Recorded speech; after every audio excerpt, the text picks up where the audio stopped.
The opinions expressed on this show do not necessarily reflect the views of the Tampa Bay Arts and Education Network.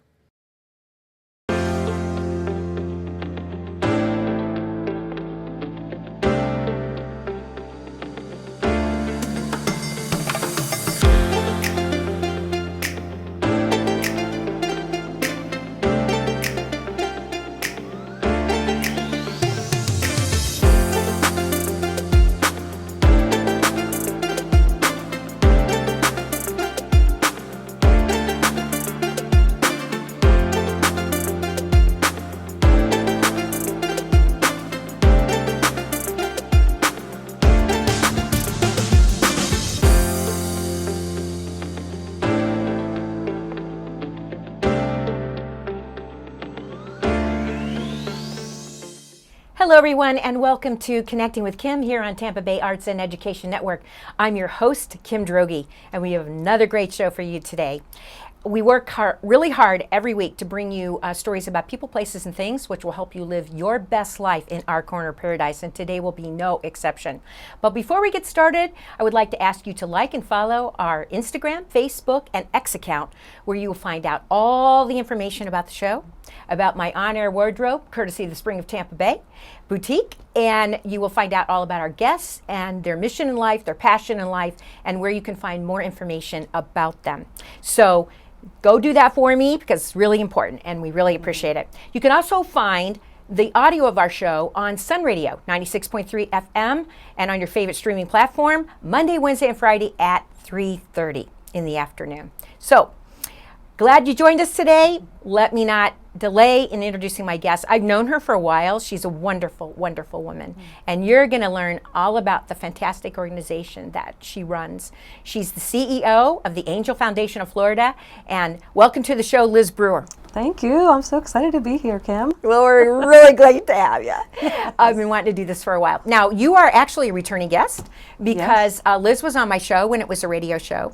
But a lot's happened since then, so I thought we really need to revisit this topic. And because so many things have changed in those couple of years. I don't even remember. I should have gone back in my records to find out exactly when it was. But anyway, let's start off the way we always start off. I'd like everyone out there in watching and listening land to understand a little bit about your life journey and what brings us to the topic that we're going to discuss today. Okay. So take it away. All right. Well, so I was actually born in Connecticut, but I moved to Florida when I was 12, so I consider myself a Floridian.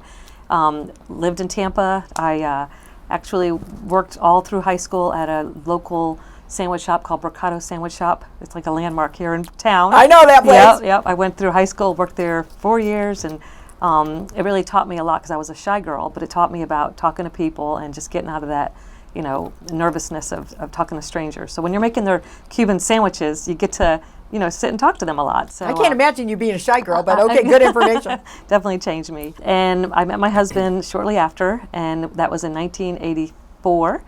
And we got married in 1986, and we moved out to Brandon. So we've been calling Brandon our home since 1987, I should say.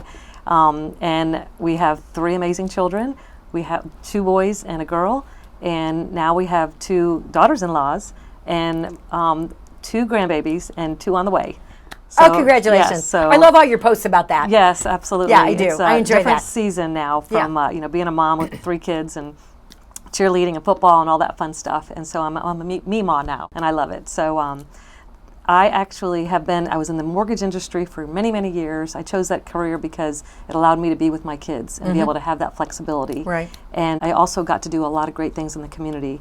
And so over the past, I say 39 years, because my husband and I will be married 39 years this year. Congratulations on that, too. too. Yes, thank you. Yes, I'm very blessed. You are. Yes, absolutely. I really had a heart for the community and for people and serving people. And so my personal story was I went through a lot of grief. And when I say grief, most people are, confused, like, oh, well, people pass away all the time. But my situation was my dad was diagnosed with stage 4 lung cancer while I was a volunteer at the Angel Foundation, and within 6 months he lost his battle with cancer, and so it was devastating. And actually that's why we started the Angel program 24 years ago. But then shortly after, my mom went in for some heart surgery, and passed away before she came home from the hospital. Oh my gosh. And I share all this not to say, sad me, but No. because God allows you to take this pain and turn it into something positive. Right. Just a few months later, I lost my younger brother to an overdose. Had no idea, the stuff that was going on. They hide that very well. Oh yeah. And 4 years later, I lost my younger sister. Good Lord. Same situation, and my best friend to cancer. And I kept thinking, why? Why is God so testing much me like this, grief? right? Yeah. Yes, exactly. But I learned that not everybody can handle the grief process, and so I turned that pain and loss into something positive. And for me, I wrote a book called My Pathway to Joy. I Am the Answer, My Pathway to Joy. And it was a healing process. It took me 4 years to write it, because when you go back to that time, it's very painful, the loss. And the loss never goes away. But I feel like it has allowed me to serve other people now where they need it the most, is just compassion and empathy, knowing that it's going to hurt. It's going to hurt for a long time. But at the end of the day, there is hope that you will get past it. And you have to continue to live and know that they would want you to continue to live a full life. Exactly. Because otherwise, if you could put yourself Wallow. into a hole, Yeah. and then you're no good Right. for your family. Right. And after losing them, I realized that my kids still needed their mom, and my Right. friends still needed their girlfriends, and my husband needed a wife. Right. And so I've been able to see the book actually help many people go through grief. And so it's one of my things I say was an assignment from God. It took me 4 years to write it. And it's actually on Amazon. Well, I introduced you as the CEO of the Angel Foundation of Florida, but I know you wear many, many hats in the community Yes. because I know you. Right. And so you are an author, and you're head of Brandon Rotary this year, right? I'm the president-elect Okay. of the Oh, you're Brandon president-elect, okay. Rotary Club, so Okay. I'll start in July. Yeah, good. The interesting thing about that is I am only the second woman in this club, which was formed in 1961. Bravo! So only second woman. Yes, women power. Yes, exactly. So I'm very proud of that fact, because we can achieve all the things that we want to achieve. Yeah. And I think leadership is one of those things that many people don't consider themselves leaders. Mm-hmm. But when you serve people, because I go by that servant leadership motto, it just happens. People want to follow people that are serving. And so that has been really my secret sauce, I guess you can call it, to being able to say, you know what, there's nothing that I won't do that I would expect you to do.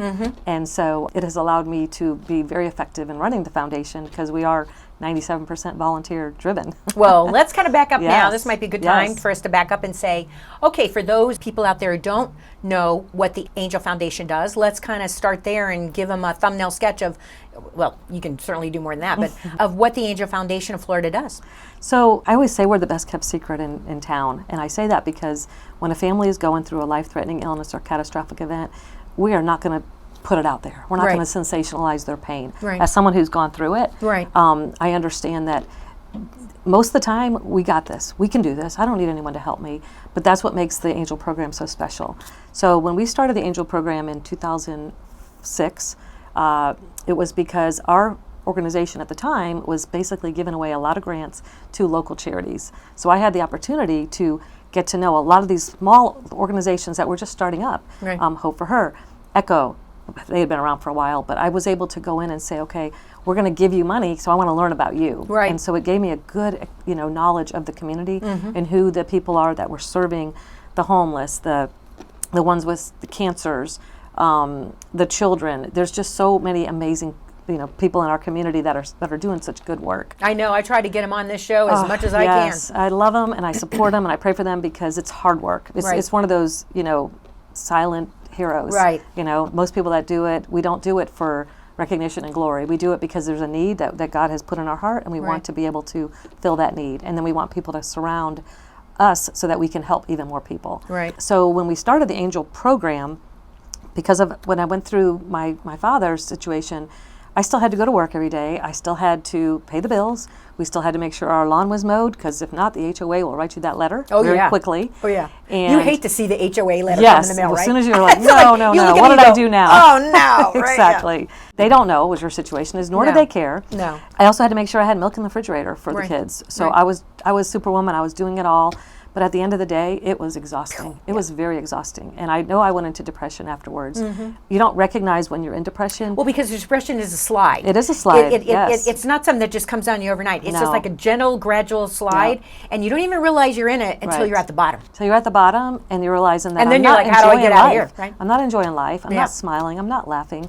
And that's why I wrote My Pathway to Joy. Yeah. Because without joy in your heart, you can't wake up in the morning and say, I got this. I can do this. Right. I can help other people. Right. So being able to create the Angel program at the time was a blessing because I identified that there was a gap in the community. And there's a gap in this nation for these type of services.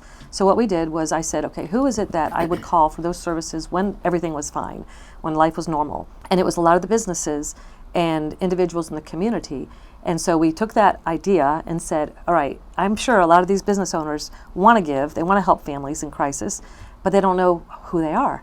And so what we do is we act as the family's advocate and we sit down with them in their homes. So our work doesn't happen in a building or in a warehouse place where there's all kinds of food. Our work happens in the living room Right. of a family. Right. And when they're going through their worst times. So life-threatening illness or catastrophic event, Okay. which is very broad. It's broad. It's very broad. But you can narrow that down for the audience so they understand the kind of situations. Cancers, mostly if someone has cancer, because that is why we created it. Right. A life-threatening illness where they had a heart attack or one of our friends' dad just had a heart transplant. Right. We're serving them. Right. Catastrophic is hurricanes. Now, we can't help everyone, so our motto is do for one what you do for all. Right. So if we say we're going to help this one family, we have to make sure that if we get 10 more behind it, we're going to be able to serve them. And so what we do is we find businesses in the community to meet those practical needs. Sometimes it's new bedding. Sometimes it's tire replacement or an oil change or painting. Anything that you would need for your home, Right. we will find that service for you. But that's, those are real life, quality of life issues. Exactly. That when you're going through a bad time, Yes. whatever precipitated that bad time, when you're going through that bad time, that's the stuff, the everyday life stuff you don't want to worry about, right? You can't worry about it. You can't because You you don't just have the need to energy and breathe. time, right? Yeah. And so somebody comes in from the community. I love that because this is all volunteer based, right? Exactly, absolutely. All volunteer based. And when we call the leaders, we call them the angel providers, we'll say, can you donate it? And 99% of the time they will, but if there's a cost involved, Right. the foundation will cover that expense. Okay. The other big thing that we do is we will give them financial support. Our idea is not to be able to take over their bills, Right. is to give them a pathway to say, okay, we'll cover your electric bill, we'll cover your cell phone, we'll cover your insurance. Right. Because if those things don't get paid, they get disconnected. That's right. And it's And a lot they- harder to recover. And they might get evicted. Now, housing is another story. So we did that for many years, but with the rents going up so much, yeah. it would have wiped us out. Right. So what we try to do is come up with a plan and say, okay, have you talked to your mortgage company? Let them know you're working with us. Have you talked to your landlord? Or maybe it's time to move. Maybe you need to downsize. And so Right. we have movers. We have people. One of our friends helped with one of those, Christina. Yeah. And so we will go out and we will find those services so that they can focus on taking care of their loved one or themselves while they're in that crisis. There's a beautiful story right now, just as an example. And we've had so many families. We lost 5 of our families this year to cancer. A 49-year-old single mom, a 32-year-old son, office administrator, which is why she's with us now, because we served her family. An 11-year-old little girl who goodness. was sent home from the hospital, and they said, we can't let you go into your home that was pretty much destroyed from the hurricane without having a dining room table, and you have to have a counter, like basic things. Right. And so when I got that request, it was right before Christmas, we basically got busy and we were able to help them. But the mom said, I really would like a recliner so I can sit beside my daughter while she's in her bed Right. in the living room Right. in her last days. Right. And so one of our amazing angel volunteers, I texted the Saturday before Christmas and said, are you able to go pick up this recliner? And he did. He went and picked up the recliner, took it to their home. He was so touched by that family and their strength. When I called him 3 days after Christmas and said she had passed, he literally was crying because he had that connection with He had his a connection, family. right? Yes. I found out later that he and his son had gone back to the house the day after Christmas when the son took his Christmas money and wanted to buy some more gifts for the family. Oh. That's the work that we do. It's whatever the leaders feel compelled to do or led to do it. You're going to help this family. We give them help and we give them hope, knowing that they're going to be able to get the help that they need for that day. Sometimes it could be a year that we'll walk alongside of them. Right. but we're going to give them hope that they're not alone. So this might be a good time to take a break and reintroduce my guest today on Connecting with Kim here on Tampa Bay Arts and Education Network. I have the CEO of the Angel Foundation of Florida, Liz Brewer, in the chair today.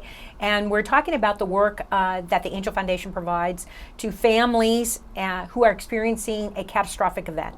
And it's all volunteer, mostly, it's almost all volunteer. And it's community-based, so these are angels in the community, if you will, who help Liz and her other angels, volunteers, help these families and individuals who are experiencing, hopefully, temporary crisis in their life. Yes. So we talked about the businesses that you turn to, the kinds of people that you help. One thing that I want to be sure that we cover before we're done speaking today is I want to cover your Junior Angel program. I want to make sure we do that. I want to make sure they understand you have some fundraising events throughout the year. Right. We won't get specific on the dates, but you run several events annually. And I also want to cover the gift shop. I was going to say. Yeah, I wasn't gonna let that. Yeah, believe me. Yes. So that's why, like I said before we went on air, it's important that I know about your organization, Right. not because of my knowledge, but what we can get out to them out there. So Right, yeah. where do you want to start first? On the Junior Angel program? Because you Let's got to talk- grow angels. Let's talk about the Junior Yeah. Angels. So my daughter was 7 years old, and of course I was already with the foundation as a volunteer, and I had to take her with me. My boys were kind of busy doing their thing, and so she would come with me, and several of our leaders at the time also had young children. So they would stay busy in the corner doing stuff, but we said, you know what if we made you all Junior Angels? And so they were so excited. We got t-shirts for them. Their first project was out at All Children's Hospital over in Brandon. And we said, what can you do to help these children that are coming in for care? And they said, what if we buy a TV monitor so that when they're getting their shots, they don't have to get nervous. They can be distracted. Okay, let's do it. So that was our first project. Since that time, we've had hundreds of students, 6th grade through 12th, Okay. that we meet with. We basically provide them projects in the community. We Right. want them to see the needs. Right. And really more importantly, we want to raise future leaders. Right. Because one day, I won't be sitting in that seat. No. And now she's 25 years old, so literally she could be sitting in my seat. Right. It's amazing how time flies. Yeah, I know. Yes, and so it's really the coolest thing. This year, because of the hurricanes, we had a delay in our kickoff for the year, but we are going to be still meeting. Our Junior Angels come out, they volunteer at our events. They volunteer, they feed the homeless. They go out and they work at different summer events for like back to school. So we'll basically assign them projects, and the biggest thing is that they get those hours for their Right Future scholarships. Yeah, exactly. And, Very important. Yeah, and most kids, we had one student who was late getting into the game, and so he came in as the beginning of his senior year, and he said, I need 100 hours. Wow. He got 100 hours that year. Good We for found him. things for him to do. Good for him. That is such a neat program. It's a very long-serving program.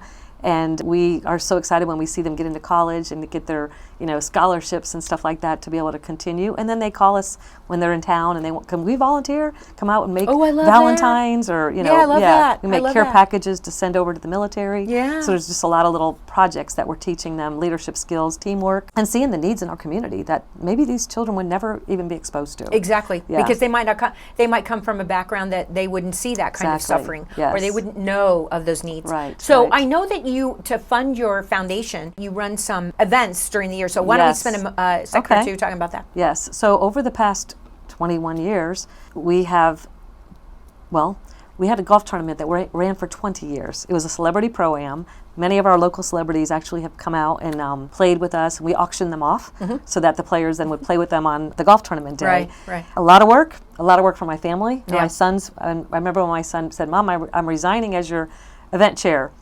I'm like, oh my goodness, that's not good, honey. But it made sense because it was such a lot of work.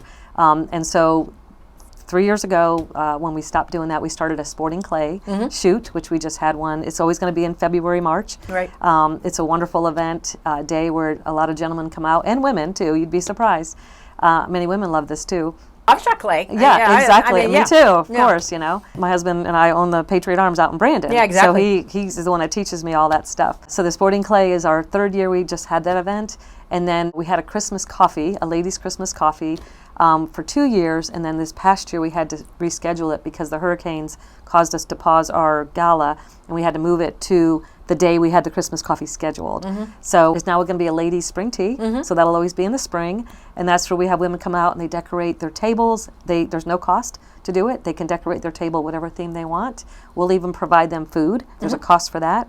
and they invite 7 of their friends, and each of their friends bring a gift card for $25. And those gift cards are what we give to our families throughout the year. Yeah. So the last 2 years we've done it, we've raised over $5,000 in $25 gift cards. Wonderful. And they literally go into the hands of these families. Right. So they can buy food, they can buy gas, they can buy toilet paper. Right. We don't care what they spend it on. It's Right. their money. They've used it for prescription drugs in the past because they need their anti-nausea medicine. Yeah, yeah. So that is really the purpose of that ladies' tea. And then our Evening of Hope Gala. So the first year after my dad passed away, my neighbors were the lightning coach, John and Christine Tortorella. Remember them? Mm-hmm. And we wanted to get Christine involved in the community. And so we actually had a pink hat luncheon, we called it, because the Lightning Foundation had the pink hats. And so the Brandon Foundation, which was what we were called at the time, and the Lightning Foundation came together. We had this great luncheon. Heather Van Nest was one of the Channel 8, I think. I mean, I'm going back 2006. Yeah. And it was a beautiful event. And at that time is when after my dad passed away, and I said, we did this awesome luncheon because we were only doing golf tournaments at the time. I said, what if we were to do a dinner? And we're going to invite people to come out, and we're going to say, everyone in this room has time, talent, or treasure. What can you give? Right. And we had almost everyone in that room gave us a card back and said, I can do this, I can do that, I can cut hair. I mean, just whatever tools of their trade they can provide. And so we have had that event every year except during COVID when we weren't allowed to meet. Right. And that is always in the fall. Right. And so that is you've been to many of those. That's how I first met you. I've been to a couple. Yes. Yeah, they are really wonderful, beautiful events. Yeah. I really enjoyed. I missed this year unfortunately. You were sick, yes. But this respiratory thing is like the gift that keeps on giving. you get it, you get better, then you get it again, then you get better. It's like, but the events are beautiful, and this is your major fundraiser. That's our fundraiser. Yeah. So we are 100% community supported. Right. My job is to go out and raise money, and so we've been so blessed to have the same supporters year after year that support our events. HCA Florida Brandon Hospital is our title sponsor. Yeah. And I've been in the seat for 11 years. Yeah. And they have been doing it since even before I came in as the CEO. As the CEO. But we're so blessed. And then we have monthly angel donors. So monthly angel donors for $25 a month, they can be part of the work. And we say that your $25 will be in the hands of a family that needs that money to help them with food or whatever the need is. 100% community supported. We do get grants. So as you mentioned about the Rotary Club, we're blessed to be able to get a grant from them every single year because that is one of the things that we do is we support the community with our dollars that we raise. And the other big fundraiser that we have, which you kind of talked about earlier, is the Angel Gift Shop. I know. I don't want. Yes. The time is going fast. We're down less than 5 minutes. Okay, let me tell you about that. I don't want to forget about the gift shop. Yes. So in 2022, the CFO was our treasurer. They still are the treasurers of the foundation, so we know our funds are well taken care of. The hospital had closed down the gift shop because of COVID. Right. There was no more volunteers. Right. The room literally was empty except for a cooler for the flowers and a really old-fashioned cash register. And so he called me and he said, what do you think if you were to open up the gift shop? Well, at the time I thought, there's no way. I'm one full-time person and I have one part-time person. Right. I don't know how we can do this. I said, let me pray about it. And I did. And it was so clear to me that I needed to say yes. And so I literally took a huge step of faith and said, okay, we're going to do this in the only biggest hospital in Brandon. Right. I had 2 of my 3 children there, and I was very well acquainted with that. I mean, another side story was my son, who had a brain tumor during COVID, when we couldn't be with him for 12 days, was in Brandon Hospital. So I'm very, very well acquainted with the hospital. For me, I needed to give back. I needed to show them how much I appreciated them for when they took care of my son. Right. And so it was a yes. And I'm so excited now because I have a part-time person who runs it, Penny, who's 10 hours a week is her allocation. She has it open 6 days a week, mornings, evenings. It's a small little area near the Women's Center. Yeah. But you can go in and you can get cool clothes and gifts. Yeah. And I've been in it. Beautiful flowers. Yeah. You don't have to be in the hospital to go into the Angel Gift Shop. You can go to the gift shop. Park right up front. Just to patronize the gift shop and do a good thing. Yes. Right. And the most beautiful thing is I was meeting with one of the staff yesterday. And she said, I just love going into the gift shop because I just feel a sense of peace. Yeah. And our volunteers literally will call us and say, I love being here. There's families that come in that are going either through the best of times, maybe having a baby, or the worst of times. Right. They're in like trauma, babies passing, adults passing. Well, you're going to see it all in the hospital. They see it all. Yeah. And so it gives us a footprint into the community where the real work needs to be found, and we can actually help more families because of that. So I did offer you the opportunity before we Yes. sign off to look in the camera and deliver a direct message. So if you have a heart to serve people in any way, please reach out to us at the Angel Foundation. We cannot do the work without people. We need hearts. We need hands. You can go to angelfoundationfl.com, fill out a request. It says be an angel, and then you can pick if you want to be a volunteer. It gives you an event volunteer, an angel leader, a junior angel leader. There's different opportunities. We will call you personally, and we will get you plugged in where your best gifts and talents could be used. Wonderful. Liz, I can't thank you enough for being here today. I'm sure there's something else we could have talked about, the Angel Sure. Foundation, Yeah. but you know, your work in the community, I mean, I am familiar with it because I have attended your galas and I have exposure to the stories of the people that you help. Yeah. So I'm just so grateful that you came on today Thank to you. join us here on Connecting with Kim and share as much information about the Angel Foundation we could cover in the time that we have. Yeah. So folks, you know, please, if you have the heart and if you feel the need to give back, and you want to do it in a very, very meaningful way, I can't encourage you enough to contact the Angel Foundation of Florida. And Liz has given you information. We will have it on all of our social media posts. We will have it on our show. But it's a worthwhile organization, and it benefits people in a very direct and meaningful way when they are going through a crisis. And it doesn't really matter what precipitated the crisis, it's still a crisis. So thanks again, Liz. You're welcome. Thank you, Kim. So much fun. Oh, thank you. Well, so that's all we have time for today on Connecting with Kim. We want to thank you for joining us. We want to ask you to follow our Instagram, Facebook, and X accounts so you can find out all the information about the show and about our guests. And more importantly, if you feel so moved, you can find out all the information that you need to help any of these organizations, either with your time, with your talent, or with your treasure, because it all is important and meaningful. So come back next week for another edition of Connecting with Kim. Don't forget you can catch the audio on Sun Radio 96.3 FM and on your favorite streaming platform Monday, Wednesday, and Friday at 3:30. And we'll look forward to bringing you another episode where you can live your best life in our corner of paradise. So long.